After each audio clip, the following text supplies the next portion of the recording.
Hi guys, I'm so excited to start our next chapter book. It is called The One and Only Ivan, written by Catherine Applegate. And a lot of you noticed that there is this in the corner. This tells us that this is an award-winning book. This is a Newbery Medal Award. And that tells us that, oh yeah, this is a good one.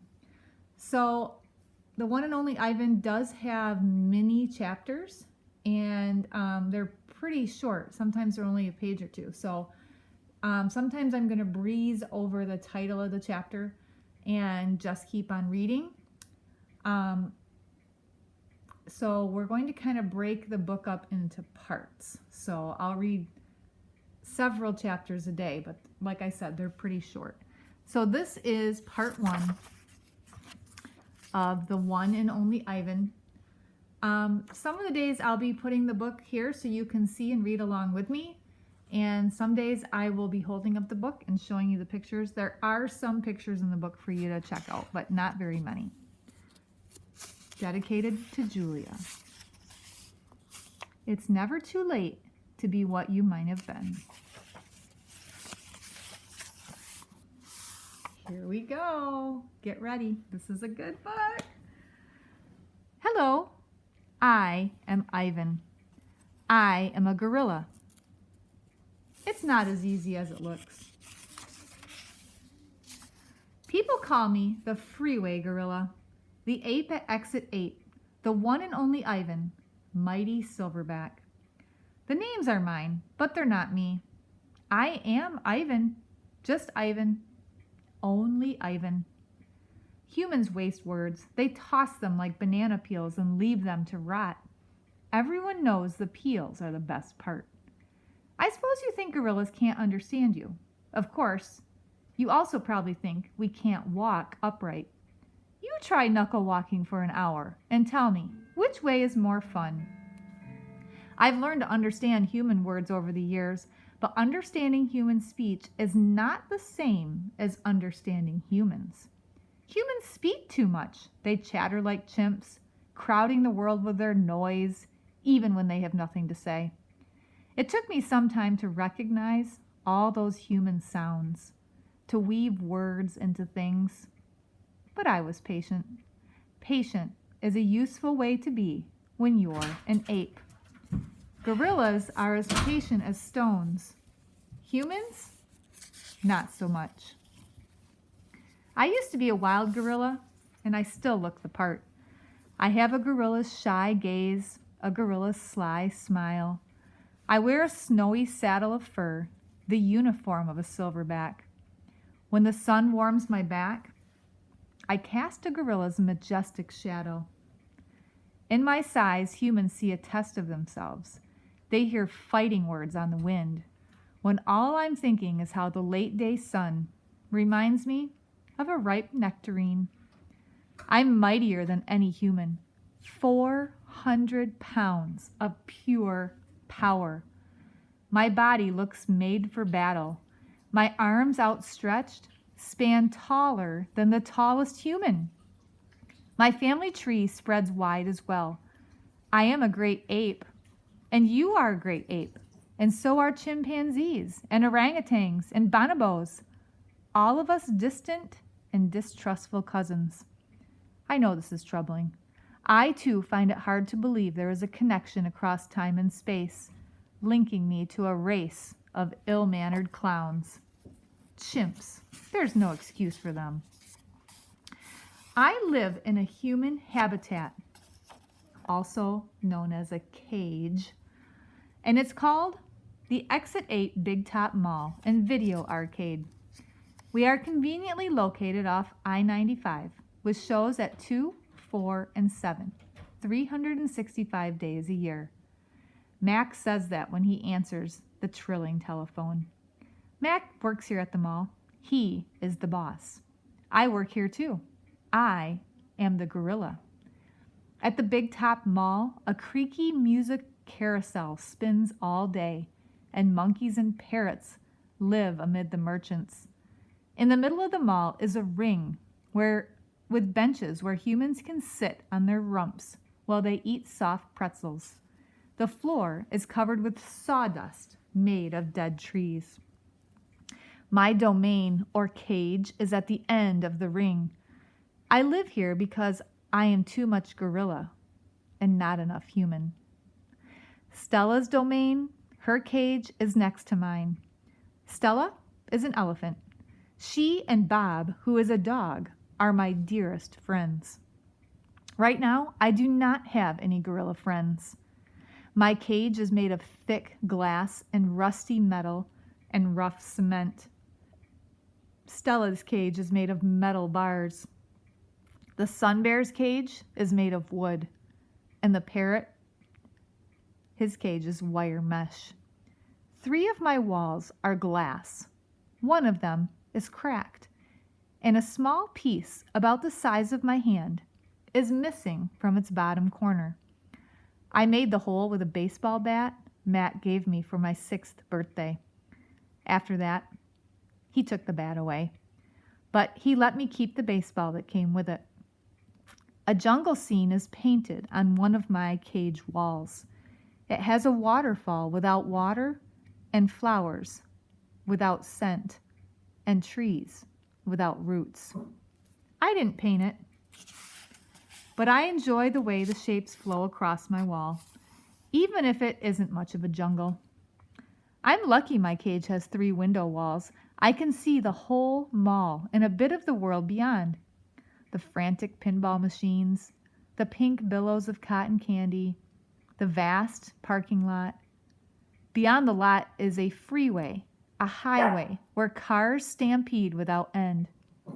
A giant sign at its edge beckons them to stop and rest like gazelles at a watering hole.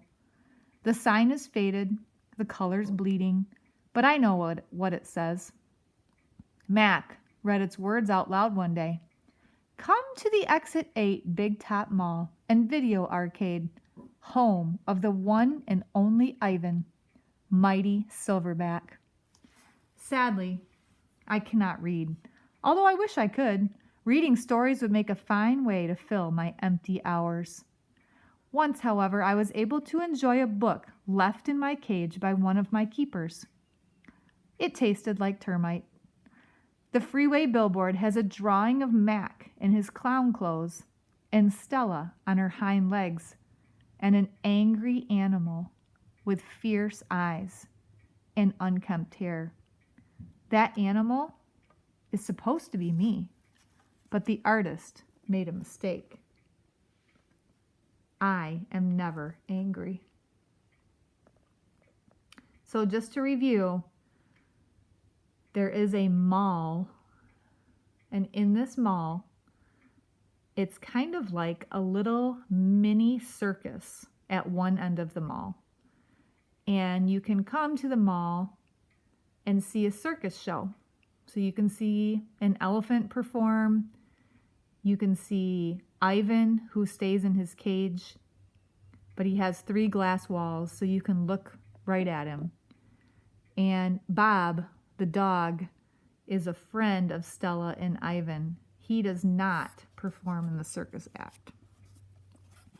And here is the billboard, the big sign that you can see on the highway that says, come to the mall, come see this show, come see the one and only Ivan. And Ivan thinks that this is not a good picture because it makes him look fierce and angry. And he says, I am never angry. Anger is precious. A silverback uses anger to maintain order and warn his troop of danger. When my father beat his chest, he meant to say, beware, listen, I am in charge. I am angry to protect you because that is what I was born to do. But here in my cage, there's no one to protect. My neighbors here at the Big Top Mall know many tricks. They're an educated lot, more accomplished than me. One of my neighbors plays baseball, although she's a chicken. Another drives a fire truck, although he's a rabbit.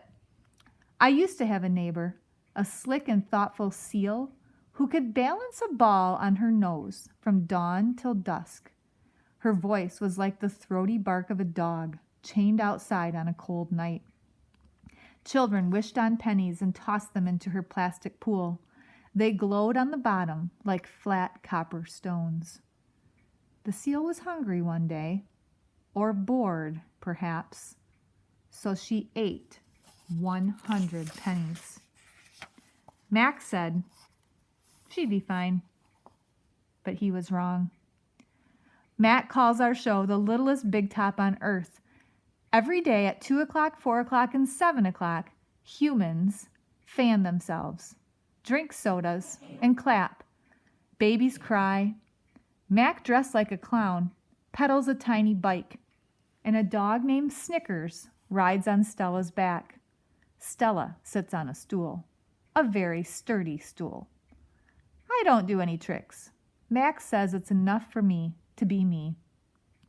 Stella told me that some circuses move from town to town. They have humans who dangle on ropes, twinning from the tops of tents. They have grumbling lions with gleaming teeth and a snaking line of elephants, each clutching the limp tail in front of her. The elephants look far off into the distance, so they won't see the humans who want to see them. Our circus doesn't move. We sit where we are, like an old beast too tired to push on. After our show, humans come through the stores. A store is where humans buy things they need to survive. And at the Big Top Mall, some stores sell new things, things like balloons and t-shirts and caps. Some stores sell old things, things that smell dusty and damp and long forgotten. All day I watch humans scurry from store to store. They pass their green paper, dry as old leaves and smelling of 1,000 hands, back and forth and back again. They hunt frantically, stalking, pushing, grumbling. Then they leave, clutching bags filled with things, bright things, soft things, big things. But no matter how full the bags, they always come back for more. Humans are clever indeed. They spin pink clouds you can eat. They build domains and cages with flat waterfalls. But they are lousy hunters. Some animals live privately, unwatched. But that's not my life. My life is flashing lights and pointing fingers and uninvited visitors. Inches away, humans flatten their little hands against the wall of glass that separates us. The glass says, you are this, and we are that, and that is how it will always be. Humans leave their fingerprints behind, sticky with candy, slick with sweat. Each night, a weary man comes to wipe them away. Sometimes I press my nose against the glass. My nose print, like your fingerprint, is the first and last, and only one. The man wipes the glass, and I am gone.